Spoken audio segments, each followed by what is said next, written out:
Assalamualaikum warahmatullahi wabarakatuh. Alhamdulillah, kembali lagi dengan saya. Di sini saya akan menjelaskan materi tentang perpajakan dengan dosen pengampu yaitu Bapak Rahmat Pramukti, Sarjana Ekonomi, Magister Sains Akuntansi. Nah, sebelumnya perkenalkan nama saya Ermawati dengan NIM 29021500034. Prodi Akuntansi Regular Plus dengan mata kuliah perpajakan 1. Pertama, saya akan membahas definisi tentang pajak.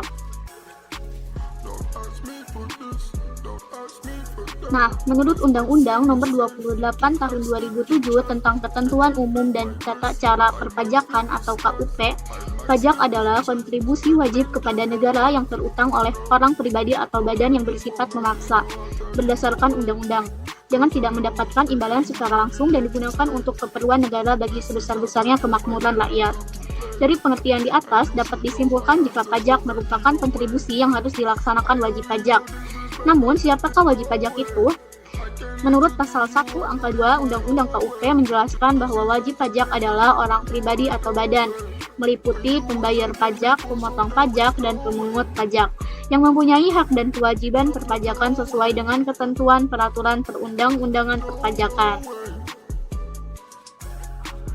Nah, wajib pajak. Pajak adalah pungutan wajib dari rakyat untuk negara. Fungsi pajak yakni guna membiayai pengeluaran. Manfaat pajak digunakan untuk melakukan pembangunan hingga membayar gaji pegawai negeri.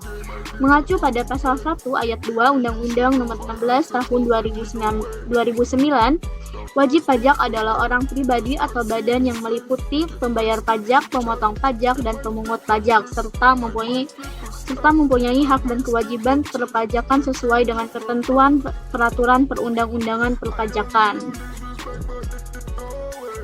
Kemudian ada fungsi pajak. Nah, di sini 1 fungsi anggaran, 2 fungsi redistribusi, 3 fungsi mengatur, 4 fungsi stabilitas.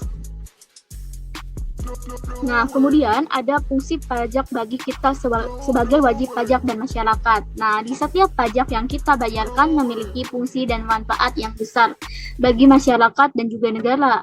Hadirnya infrastruktur jalan dan bangunan yang membadai, taman kota, lapangan pekerjaan, hingga fasilitas pendidikan kesehatan yang dikelola oleh negara adalah bentuk dari penyaluran pajak yang kita bayarkan. Nah, taat membayar pajak, masyarakat akan merasakan apa? Nah, pertama, fasilitas umum dan infrastruktur seperti jalan, jembatan, sekolah, rumah sakit. Nah, kita sebagai warga negara akan merasakan fasilitas umum seperti rumah sakit, sekolah secara gratis. Kemudian pertahanan dan keamanan seperti bangunan, senjata, perumahan, hingga gaji-gajinya. Kemudian subsidi pangan dan bahan bakar minyak atau BBM. Nah, kemudian di sini ada contoh kasus pajak berdasarkan narasi. Di sini ada pemerintah turunkan pajak UMKM terjadi pada tahun 2018.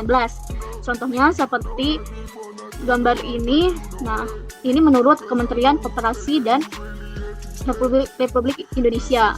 Mulai 1 Juli 2018, pajak penghasilan atau PPh final usaha mikro, kecil, dan menengah atau UMKM turun dari 1% menjadi 0,5%. Hal ini dituangkan dalam Peraturan Pemerintah Nomor 23 Tahun 2018 tentang pajak penghasilan atas penghasilan dari usaha yang diterima atau diperoleh wajib pajak yang memiliki peredaran bruto tertentu. Nah, ini berita tentang UMKM Indonesia. Nah, kemudian pendapat tentang pajak untuk kedepannya. Nah, menurut saya, pajak adalah sumber pendapatan paling besar di banyak negara. Bahkan dapat membantu membayar pengeluaran negara berupa gaji pemerintah, biaya bangunan, fasilitas umum yang dimanfaatkan oleh masyarakat. Namun, dengan adanya pajak berharap dapat dikelola dengan baik untuk kepentingan masyarakat dan negara. Tentunya untuk umum agar terbagi rata untuk kegunaannya. Nah, pentingnya pajak. Nah, pajak menjadi alat untuk mengatur kebijakan sosial dan ekonomi. Pajak berfungsi mendistribusikan kesejahteraan masyarakat. Nah, di sini ada kesimpulan, pajak adalah pengeluaran pribadi yang dikeluarkan oleh seseorang untuk pembayaran yang bersifat wajib untuk negara. Dari negara akan dikelola untuk kepentingan pemerintah dan masyarakat. Kedepannya dapat dikelola dengan baik dan rata di semua wilayah. Nah, alhamdulillah, kurang lebihnya mohon maaf tentang ilmu perpajakan. Semoga ilmu ini dapat diterima dengan baik. Semoga kurang lebihnya mohon maaf. Wassalamualaikum warahmatullahi wabarakatuh. Terima kasih.